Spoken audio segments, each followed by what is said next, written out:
મારા પતિનું અવસાન થઈ ગયું હતું. તેમના જવા પછી હું એકલી રહી ગઈ હતી. રાત્રે એકલી સૂવામાં મને ખૂબ ડર લાગતો હતો. ન હતું. સાસુ સસરા કે નંદ કોઈ પણ ન હતા. ફક્ત મારા 12 વર્ષના દેવર હસનૈન જ મારી સાથે હતો. હસનૈન મારા પતિનો નાનો ભાઈ હતો. જ્યારે મારા લગ્ન થયા ત્યારે તે ખૂબ જ ખુશ હતો. તે કહેતો કે મને નવી માં મળી ગઈ છે. હું તેને હંમેશા પોતાના નાના ભાઈ જેવો જ સમજતી હતી. તે માતા મને વારંવાર કહેતી કે બેટા, તારા દેવર સાથે વધારે પડતી નજીકતા ન રાખ. તે મોટો થશે ત્યારે તારે તેનાથી દૂર રહેવું પડશે, પડદો લાગવું પડશે. પણ હું તેમને હંમેશા બાળક જેવો જ સમજતી હતી.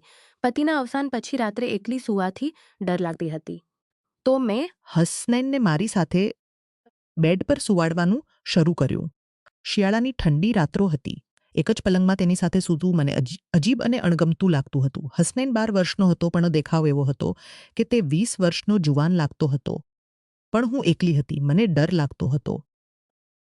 એક રાત્રે મેં વિચાર્યું કે એકવાર તેને આજમાઈને જોઉં. કદાચ મારી માતા સાચી હોય તો. અડધી રાત થઈ ગઈ હતી. હસનૈન ઊંડી ઊંઘમાં હતો. મેં ધીમેથી તેને હલાવીને જોયું. તે ઊંઘી રહ્યો. પછી મેં તેની તરફ હાથ લંબાવ્યો.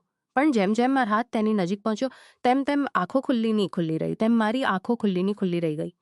તે કેટલો ખુશ હતો, કેટલો માસૂમ હતો. મારા મનમાં એક જ વિચાર આવ્યો કે હું શું કરવા જઈ રહી છું. તે તો મારો નાનો દેવર છે. થોડા દિવસ પહેલાં જ મારા પતિ આ દુનિયાથી વિદાય લઈ ગયા હતા. હું રોતી રોતી દિવસો પસાર કરતી હતી. એક રાત્રે હસનૈન ઘરે આવ્યો તો તેણે બહારથી કોરમા અને નાન લાવ્યા હતા. તેણે કહ્યું, ભાભી, તમે ખાણું ખાધું નથી? મને રાંધવું આવતું નથી. હું તમારા માટે બહારથી લાવ્યો છું. તમે ખાઈ લો. અહીં ગુમાવ્યા પછી તમને પણ ખોવા નથી માંગતો. તેની આંખોમાં આંસુ હતા. મેં તેને જોઈને મારા પણ આંસુ આવી ગયા. મેં ખાધું. પણ સવારે જ્યારે મારી આંખ ખુલી ત્યારે સવારના 8 વાગ્યા હતા. મને ખૂબ આશ્ચર્ય થયું. હું તો ક્યારેય આટલી ઊંઘતી ન હતી. હસનૈન કિચનમાં ચા બનાવતો હતો. તેણે કહ્યું, ભાભી, તમને ખૂબ સારી ઊંઘ આવીને. તેણે હસીને કહ્યું, હું તમારા ખોરાકમાં ઊંઘની ગોળીઓ નાખી હતી. મારા મિત્રે કહ્યું હતું કે જો ભાભીને ઊંઘ ન આવે તો ગોળીઓ આપજો. ના મનમાં ગુસ્સો અને જોળીઓ આપજો. તમે આરામથી સૂઈ જશો. મારા મનમાં ગુસ્સો અને ડર બંને આવી ગયા. મેં કહ્યું, હસનૈન, તું આવું કેમ કરે છે? તું મને બેહોશ ઊંઘ આપવા માંગતો હતો. જુઓ, તમે કેટલી તાજી લાગો છો. આ લો, ચા પીઓ. મેં શંકા કરીને પૂછ્યું, તે આ ચામાં પણ કંઈ નાખ્યું તો નથી ને? તેણે કહ્યું, અલ્લાહની કસમ ભાભીના, તમે માનો તો હું અડધી ચાપી લઉં છું. તેણે અડધી ચાપીને મને બતાવી કે મેં તેને વિશ્વાસ આવી ગયો. થોડા દિવસ પછી હસનૈન બોલ્યો, ભાભી, તમે આ કમરામાં રહો. બીજો કમરો છતની નજીક છે. મને લાગે છે કે તમને ત્યાં ન હોવું જોઈએ. હવે તો બધાને ખબર છે કે અમારા ઘરમાં ભાઈનું મૃત્યુ થયું છે. કોઈ ખરાબ નિયતવાળો આવી શકે છે. મને આશ્ચર્ય થયું કે આટલી નાની ઉંમરમાં તે આવી વાતો કેવી રીતે કરે છે. પણ તેના કમરામાં જઈને દરવાજો બંધ કર્યો. જેમ જેમ દરવાજો બંધ થયો તેમ તેમ મારી નજર એક વસ્તુ પર પડી જેને જોઈને મારા હોશ ઉડી ગયા. તે મારા દાગીના હતા, જે હું તાળામાં છુપાવીને રાખતી હતી. તાળા તૂટેલા હતા. મને ખબર જ ન હતી કે તેને આની ખબર પણ છે. મારા મનમાં ઘણા સવારે તેને પૂછીશ, પણ તે રાત્રે મને ખૂબ ઊંઘ આવી ગઈ. બીજા દિવસે હસનૈન બોલ્યો, ભાભી, હું તમારા દાગીના વેચવા માંગુ છું. મારો એક વિશ્વાસુ અંકલ છે. તે સારા ભાવે લઈ લેશે. તે પૈસાથી આપણે આ કિરાયાના મકાનને બદલે નવું મકાન ખરીદી લઈશું. માલિક તો પરસો કિરાયો લેવા આવશે. આપણી પાસે પૈસા નથી. મેં આશ્ચર્યથી પૂછ્યું, તને આ વિચાર કેવી રીતે આવ્યો? અને તને મારા દાગીનાની ખબર કેવી રીતે પડી? આપણે આખી જિંદગી સાથે રહેવાનું છે. તેણે કહ્યું, ભાભી, મારે પણ હોવું જરૂરી છે. કિરાયાના મકાનમાં રહેવું એ તો માણસને રૂસવો કરે છે. મને તેની વાત યોગ્ય લાગી. પણ મારા મનમાં શંકા હતી કે તેણે તાળા તોડ્યા દાગીના કેવી રીતે કાઢ્યા. તેમ છતાં તેણે એટલી સમજદારીથી વાત કરી કે મેં તેને વેચવા દીધા.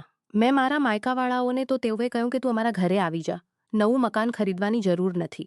પણ હું જાણતી હતી કે મારા ભાઈઓ પોતાની પત્નીઓના કહેવામાં ચાલે છે. તેઓ મારી મદદ નહીં કરે. તેથી મેં હસનૈનને કહ્યું કે તું દાગીના વેચી દે. હસનૈન તે દાગીના તેના અંકલને આપી આવ્યો. 2 દિવસમાં જ તેણે એક સારી જગ્યાએ મકાન ખરીદી લીધું. કાગળો અને ચાવી મારા હાથમાં આપી. મને ખૂબ આશ્ચર્ય થયું. 12 વર્ષનો છોકરો આટલું બધું કેવી રીતે કરી શકે? તેની સોચ વડીલો જેવી હતી. નવા મકાનમાં આવ્યા પછી હસનૈન બોલ્યો, ભાભી, આજે ઘર સાફ કરી લઈએ. પછી મારે તમારી સાથે એક જરૂરી વાત કરવાની છે. તેની નજરોમાં કંઈક અજીબ બેચેની હતી. પણ હું વ્યસ્ત હતી. સાંજે મેં તેના માટે સારું ભોજન બનાવ્યું. જેમ મારા પતિને ગમતું હતું તેમ હું તેની રાહ જોતી હતી, પણ તે ઘરે ન આવ્યો. રાતના 9 વાગ્યા, 10 વાગ્યા, 11 વાગ્યા આવ્યો. મને ચિંતા થવા લાગી. પહેલા તો તે સાંજે 7 વાગ્યા સુધીમાં આવી જતો હતો. હું દરવાજા પાસે બેઠી રહી. અંતે 12 વાગ્યે તેણે દસ્તક આપી. મેં ગુસ્સાથી દરવાજો ખોલ્યો. ક્યાં ચાલ્યો ગયો હતો? તને શરમ નથી આવતી? હું તારી રાહ જોતી હતી, તારા માટે ખાણું બનાવ્યું હતું. તું તારા ભાઈના જવા પછી આવારા ફરવા લાગ્યો છે. તે અચાનક ગુસ્સે થઈ ગયો. તેની આંખોમાં કંઈક એવું હતું કે મને ડર લાગી ગયો. તેણે મોટેથી કહ્યું, ભાભી, હવે તમારી કોઈ વાત હું સાંભળવા નથી માંગતો. જે ખાણું બનાવ્યું છે તે તમે જ ખાઓ. તે પોતાના રૂમ તરફ ચાલ્યો ગયો. તેની ચાલ અને વાત કરવાની રીત એવી હતી જેમ કોઈ 30 વર્ષનો માણસ. રીત એવી હતી. મેં તેના રૂમમાં જઈને દસ્તક આપી. તેણે દરવાજો ખોલ્યો. તેણે મારી તરફ ટકટક જોઈને કહ્યું, એક વાત કહું ભાભી, તમે તો તું કાફીર થઈ જશે. મારી આંખો ફાટી ગઈ. મેં કહ્યું, તું આવું વિચારી પણ કેવી રીતે શક્ય છે? તું મને સવારે શામેમાં કહેતો હતો. હવે શું થઈ ગયું? કોણે તારું દિમાગ ખરાબ કર્યો? આટલી ઘટિયા વાત તે તારા મનમાં લાવી કેવી રીતે? હું બિલકુલ શરમાયા વગર મારી તરફ જોતો હતો. તે બિલકુલ શરમાયા વગર મારી તરફ જોતો હતો. તેની નજરોમાં એવી બેચેની હતી કે મને ડર લાગવારી લીધો. મારું હૃદય ઝડપથી ધડકી રહ્યું હતું. મને વિશ્વાસ ન થતો હતો કે હસનૈન આવું કહી શકે. સવારે ઉઠીને મેં તેના રૂમનો દરવાજો ખોલ્યો. રૂમ ખાલી હતો. બધું સાફ હતું. મેં મુખ્ય દરવાજો તપાસ્યો તો તે બહારથી બંધ હતો. હસનૈન મને ઘરમાં કેદ કરીને ગયો હતો. મારા મનમાં તેના પ્રત્યે નફરત ભરાઈ ગઈ. હું વિચારવા લાગી કે આ ઘર મારા પતિના પૈસાથી ખરીદેલું છે અને મારા નામે છે. હસનૈનને અહીં રહેવાનો કોઈ હક નથી. જો તે મારી ઇજ્જત ન કરી શકે, કાઢી મૂકવો જ પડશે. પણ હું ઇદ્દતના સમયમાં હતી. વારંવાર ઘરની બહાર નીકળવું યોગ્ય ન હતું. 3 મહિના થઈ ગયા હતા. હસનૈન આટલો બદલાઈ ગયો હતો કે મને વિશ્વાસ નહોતો હતો. એક સાંજે ઘરના દરવાજે જોરથી ખખડાટ થયો. મેં વિચાર્યું કે હસનૈન આવ્યો હશે. પણ જ્યારે દરવાજો ખોલ્યો તો 4 અજાણ્યા આદમીઓ ઊભા હતા. તેઓના ચહેરા પર દાઢી હતી. તેઓ ખૂબ ગુસ્સામાં લાગતા હતા. તેઓએ કહ્યું, બેબી, તું અહીં એકલી રહે છે? તારો 12 વર્ષનો દેવર પણ તારી સાથે રહે છે. આ મોહલ્લામાં અમારી બહેનો અને દીકરીઓ રહે છે. તમે આવું કરીને આ મોહલ્લાને ગંદો કરો છો. તમારે અહીંથી જતું જોઈએ અથવા તમારા માયકે જતું જોઈએ.